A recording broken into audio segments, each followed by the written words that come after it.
Buenas, mi nombre es Carmen Amaya Macías y hoy tengo el gusto de presentaros esta comunicación que se titula Tras la máscara del mito, Joaquina Comella, vida, obra y canon teatral desde una perspectiva de género. No sin antes comenzar dando mi agradecimiento a los organizadores y organizadoras de este octavo Congreso Internacional tan interesante que trata además un tema que creo que es importantísimo, como es esta representación de mujeres no normativas en las artes y la literatura. Algo que es tan importante teniendo en cuenta el silenciamiento y la marginalidad a la que se han visto sometidas estas autoras a lo largo de los siglos.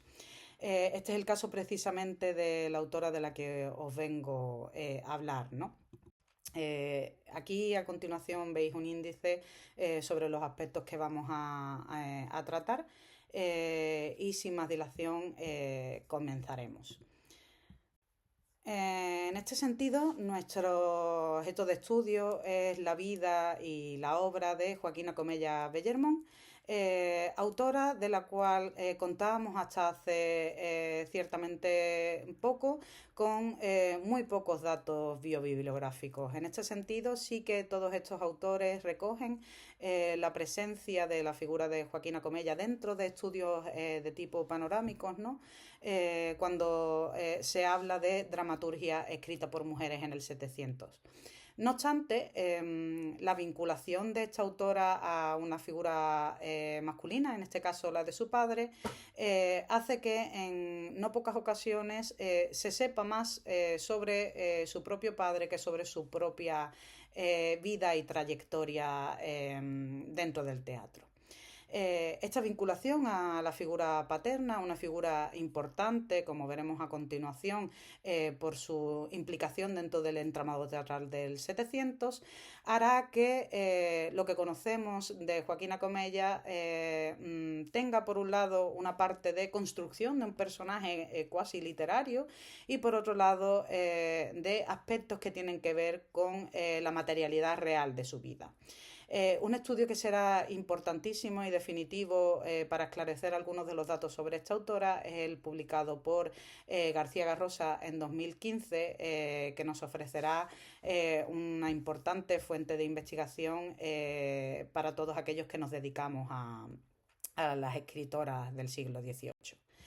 En este sentido, Joaquina Comella Bellermont consideramos que es adecuadísima para este congreso por sus particularidades vitales, ¿no?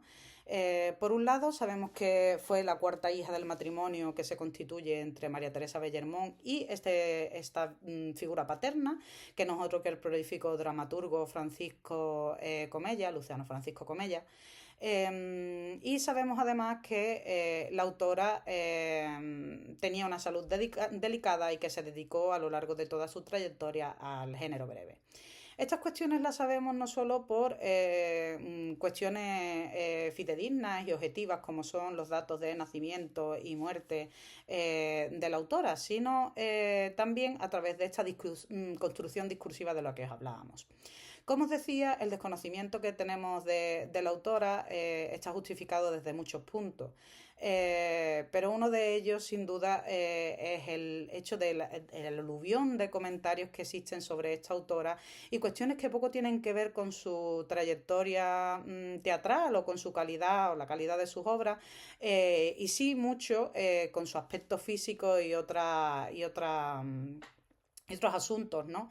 Que han empañado hasta cierto punto su figura. Entonces, este torrente de opiniones, como decíamos, construyen un personaje literario a través de una prosopografía de la autora en diversas obras, como veremos ahora en un ejemplo, que la pintan como una mujer con un físico poco normativo, además de escasa salud, y además se destaca continuamente en este aluvión de comentarios la labor incansable de colaboradora de su padre, del dramaturgo Luciano Francisco Comella. Una de las obras en las que se aborda la figura de ambos, de padre e hija, es La corte de Carlos IV de Benito Pérez Galdós. Ahí os señalo, por cuestiones de tiempo, simplemente lo voy a dejar en negrita algunas de las cuestiones que se hablan, pero sí me gustaría destacar que lo que se dice en este fragmento del capítulo 9 es, por un lado, la pobreza que rodea a padre y a hija, que tiene que ver evidentemente con su dedicación al mundo del teatro, que está bastante mal pagado, sobre todo, o tanto más si te dedicabas al género breve, caso tanto del padre como de la hija. Y a su vez se dan otros datos sobre aspectos físicos de la autora, como en el caso en el que se dice en compañía de su hija que era jorobada y le ayudaba en trabajos dramáticos, ¿no? Asimismo, más tarde se ridiculiza el talento, la falta de talento de Joaquina en la colaboración con su padre y en general mofándose un poco de la autora. Bastante más conocido es el caso del personaje de Mariquita, trasunto claramente de Joaquina Comella, creado por el celebradísimo Fernández de Moratín. En este caso, Mariquita es un personaje que cumple con el estereotipo de la marisabillilla, ¿no? de la sabionda, este perfil de mujer que en el siglo XVIII intenta tomar las riendas de su propio conocimiento, ¿no? en términos kantianos, y que será ridiculizada por ello, por además abandonar otras de las tareas que se consideran sí más apropiadas a su género. Y en las que se vuelve a hacer referencia a esta colaboración incansable con su padre. Asimismo, sabemos que Fernández de Moratín, en una carta dirigida a Juan Pablo Forner, se vuelve a referir a la autora como la tuerta, ¿no? Volviendo a incidir de nuevo en estos rasgos físicos y en esta ridiculización y marginalidad de la autora. Todo ello provocará que la figura de Joaquina Comella quede deslegitimada y que haya sombras en cuanto a la autoría de sus obras o aquello a lo que se dedicó.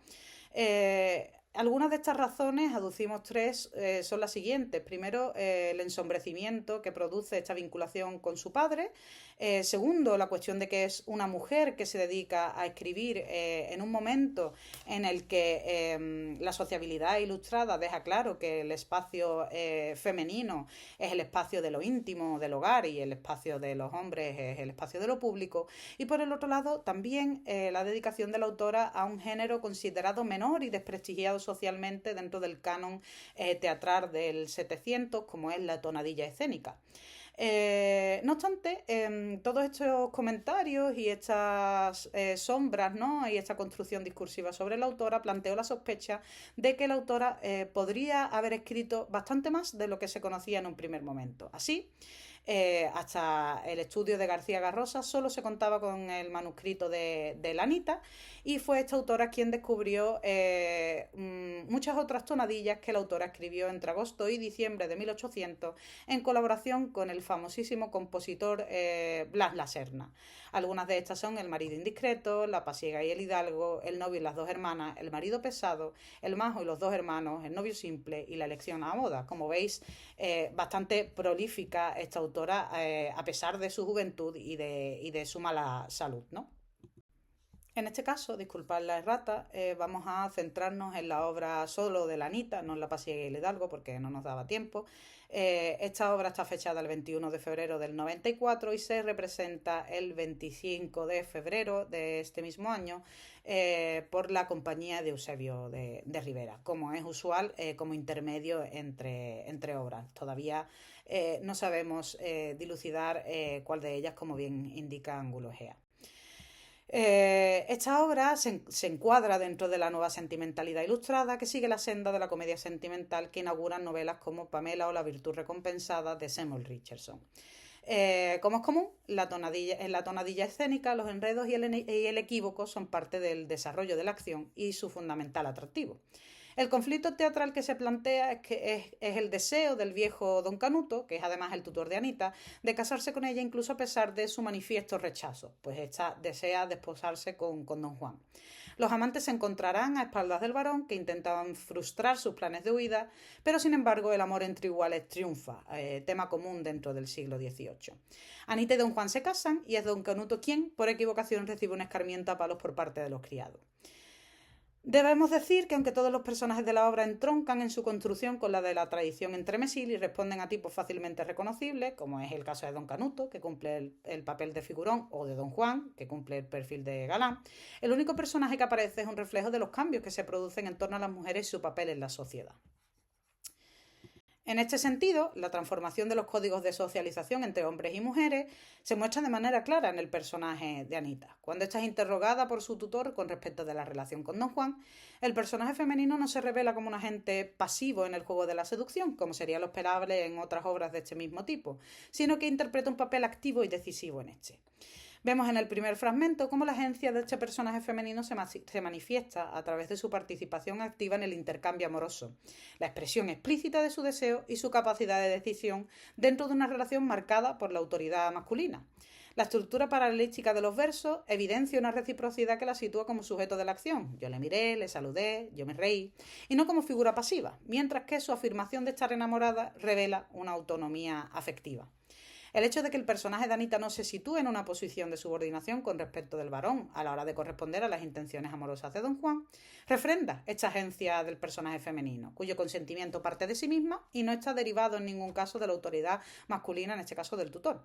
De este modo, el desafío al tutor se manifiesta tanto en sus acciones, en esta ofrenda que le da a Juan, como en sus palabras. En este sentido, la ofrenda del parillero consideramos que constituye un acto simbólico de elección personal que reafirma esta independencia emocional. En este segundo fragmento, la agencia de Anita se construye principalmente a través de la resistencia verbal y la afirmación de su voluntad frente a la autoridad del varón. Aunque él adopta un tono imperativo, evidentemente, intentando imponer control sobre sus decisiones afectivas, Anita no se limita a obedecer.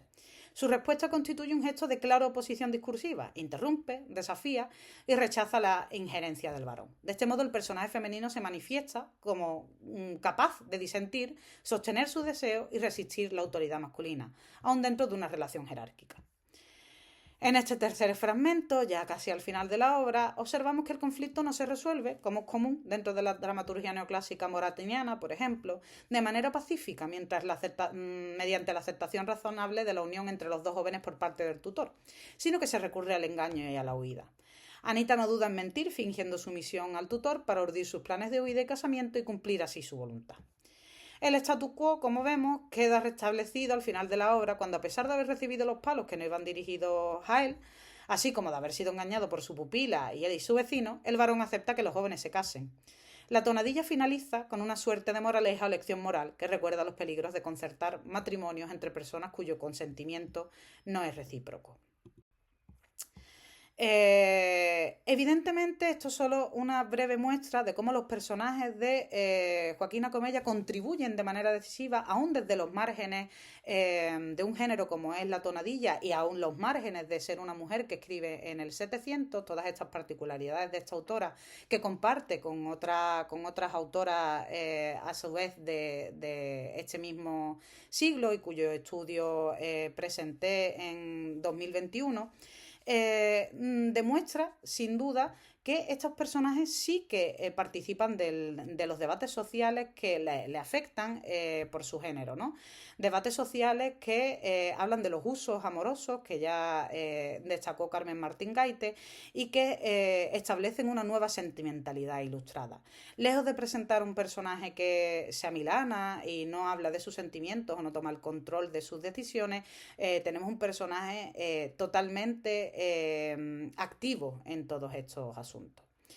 Evidentemente, el haber excluido a esta dramaturga junto con otros del canon no responde, consideramos, a una falta de calidad o relevancia, sino a estos criterios historiográficos que han privilegiado unos relatos sobre otros y, por supuesto, en este sentido, dentro de la dramaturgia del siglo XVIII, que se ha privilegiado dentro del canon de la estética neoclásica.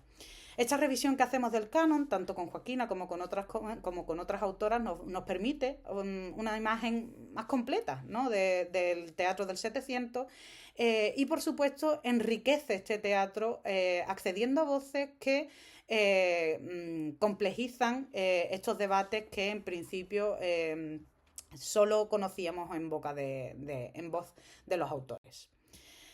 El análisis de la Anita permite afirmar que Joaquina Comella Bellermont no solo dominó con solvencia los códigos de la tonadilla escénica, sino que convirtió este género breve y musical en un espacio privilegiado para la reflexión crítica sobre la condición femenina en el 700, haciendo de su carácter marginal una virtud.